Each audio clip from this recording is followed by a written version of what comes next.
documentary photography, right? We've all, I think, probably if you haven't, you will. We've all seen or will see Dorothea Lange, Migrant Mother, shot not too far from actually where I grew up. So from street photography to documentary photography, again, right? One of the big things that's changed, certainly with Dorothea Lange, is the audience, right? She is being hired by a government to make a picture that has, at least on some level, an agenda. Whereas Kitajima, I think, is more sort of exploring what he finds. And that's not to say that Dorothea Lange is a propagandist, right? I mean, it's not necessarily to say that she isn't. More complicated relationship. But again, in documentary photography, we as an audience, certainly your average person as an audience member, has assumptions about what documentary photography means and how it works, and sort of how much of the photographer's actions or influence have changed what's in front of the lens, right? What's the difference between what we see in the photograph and what you or I, if we were to have walked in there without a camera and just like stood where the photographer was standing, what would we have seen, right? What that gap is, sort of, that's the influence of the photographer. So here's the final picture, which we all know. And probably some of you also are aware that there is this kind of series of images as Dorothea Lange, drives by, sees these people, and then is sort of like marching toward them to make what ends up being that famous image.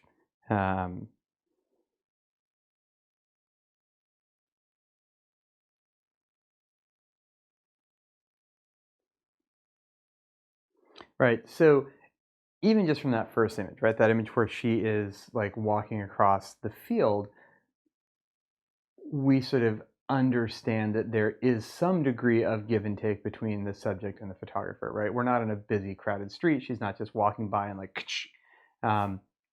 she is coming across an empty field with a camera, like parked her car, in a way that is really sort of announcing herself. And that she is getting multiple images that are fairly close up. And so there is a give and take kind of dance, balance, whatever, however you want to sort of like make a metaphor for this give and take between the people in front of the camera and the woman behind the camera. Right. And although we don't, for example, have video here, we can certainly understand there is mute. So she is talking to these people as she is going up, setting this up, making these images. While their situation is real and they are not, say, actors, experience to a degree shaped by the photographer, right? Beyond simply like choices of viewpoint and aperture and shutter speed and exposure and angle and all the other things we sort of think about. And back to that final picture. So again, I show that just to sort of remind you that behind every photograph you see, there is at least some degree of process that generates it. So some more Dorothea Lange pictures, portraits from the same era.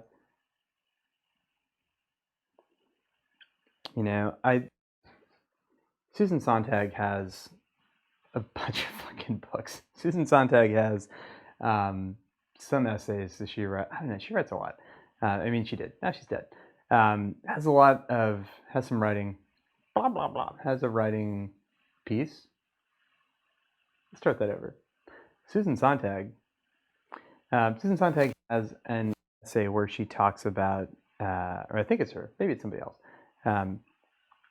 the way that we sort of aestheticize suffering, right? And how the sort of, even just the act of seeing this as a photograph in some ways distances us from the reality of the person's lived experience.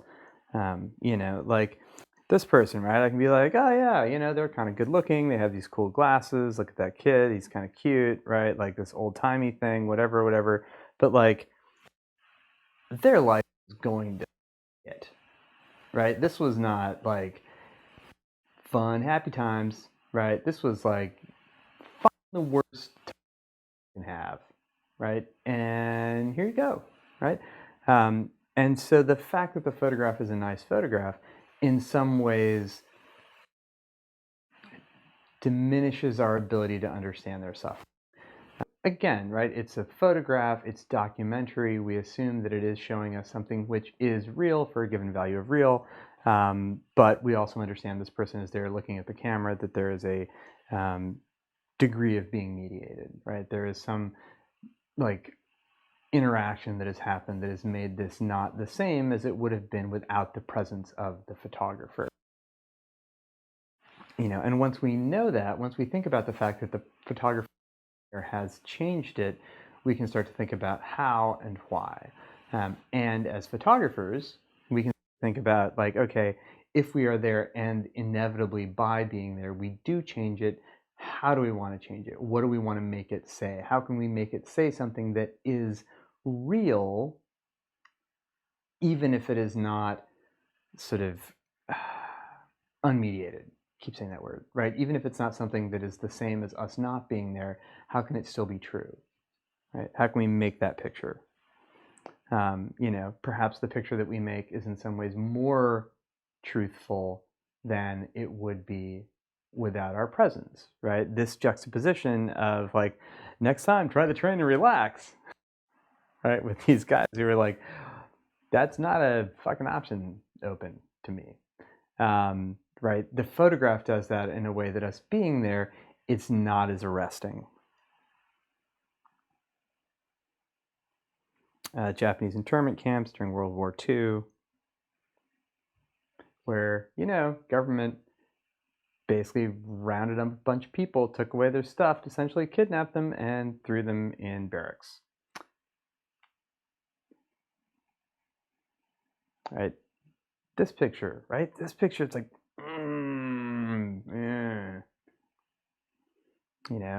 what's it a portrait of? Like, it's a little happy smiley. It's real, right? It was there. This happened. This was the thing. This thing happened in front of this camera. This camera took a picture of it. Walker Evans, right? We are back in like the olden canonical white times of photography. So just putting that out there. Both of these photographers are definitely of that early era, in 1936 in this case. Right, more portraiture. Again, even more so than Dorothea Lange, right? These are pictures where they're portraits taken for a camera. Right? I think it's interesting to think about what is the process, again, what is the process that gets me to the point where I'm taking this picture of this guy sitting here without a shirt, staring at the camera, sort of blank-faced.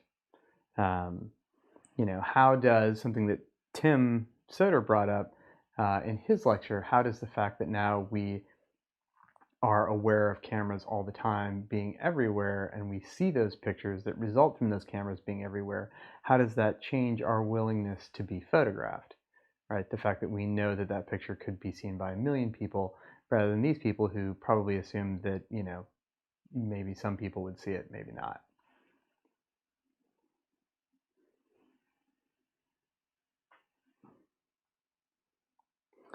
Conventions of photography, right? Like conventions of portrait photography, right? This is inside. There's probably some light going on.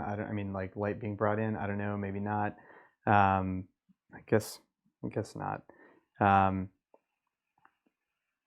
But right, like we see this and we think it's real. We see this, we think it's a document. We see this and we think that we know something about the people who are being depicted, just like when we talk about self-portraiture. Diane Arbus. So Jessica brought her up a little bit. Also portrait photography, editorial, right? So a little bit less formal, a little bit less, serious than somebody like Walker Evans. Part of that is who she's taking pictures of, right? These people are, not there. The picture is less formal in a way because of what's in the picture. So this guy being tattooed sideshow kind of guy makes it a little bit less sort of fusty and old-fashioned than it would be otherwise. Right? This is also, right, it's not the person being depicted as looking at the camera. They're there, they acknowledge us, they acknowledge the camera's gaze, but they seem more relaxed, right? They're more casual in a way that Walker Evans was not. Whew. Again, man, this hair, like back in the day, like yikes. Like that connection, whoops, sorry, there we go, between the poodle and her hair, it's amazing.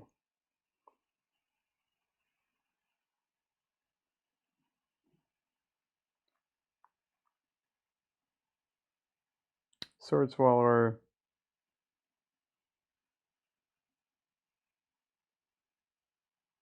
Nudists.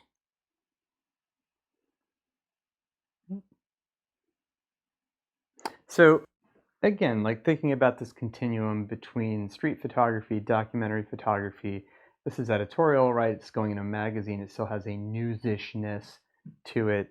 They are addressing the camera, so there's an acknowledgement of the portrait happening. That brings up the idea that, okay, there has been some influence between the photographer and the subject, right? In a way that Migrant Mother, she's looking not at us. So their way the picture is taken changes how we think about that relationship between the photographer and the person being photographed. Alex Soth, more recent, but a kind of similar vibe, right? I mean, not the Arbus vibe in the sense of, he's photographing people who are on the margins of society or whatever,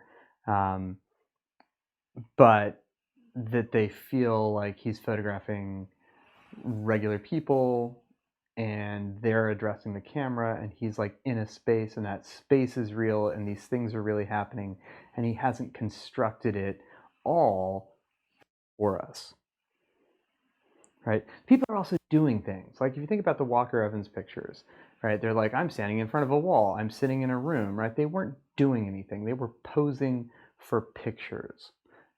These people are also posing for pictures, right? But they're posing for pictures with these things that imply that they are someone who does stuff, has an activity, has a life, has interests.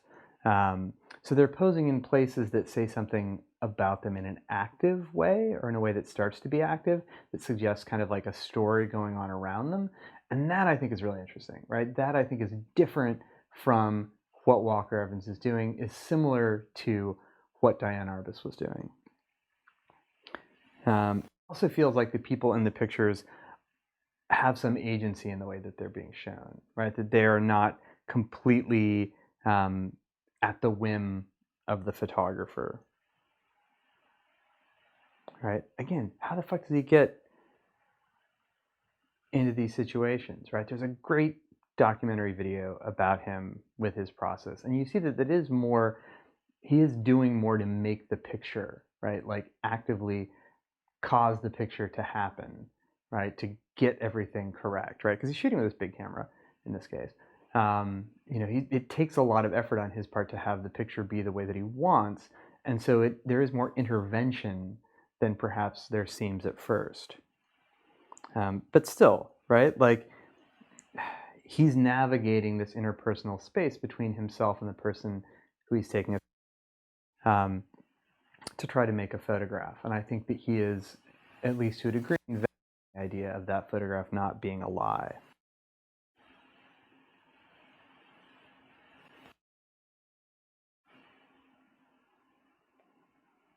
Right? Like, what's the story where you end up here? Like, that's a big dog, and that dude is jacked. There would be a lot of like intermediate steps where I was too scared and I left before I would be able to make this picture. You know, like what's going on around him as he's making this? How has he made this picture to say something about the person who's in it? Catherine Opie. So Catherine Opie, we're not showing anything I think that is true anyway. These are her drag king pictures. So again, now we're getting a little bit more more fictional. So we're making these pictures that are, you know, constructed. There's this bright yellow backdrop. The person is right there looking at you. We've sort of cropped out any idea of an external reality, and they are obviously performing a role. So again, getting into this idea of sort of performing for the camera. Also did a long-term project on sort of domesticity in various sort of queer families, you know, different living arrangements, different family arrangements, construction of family, chosen family. I'll sort of skip through some of these because I think Jessica went into them.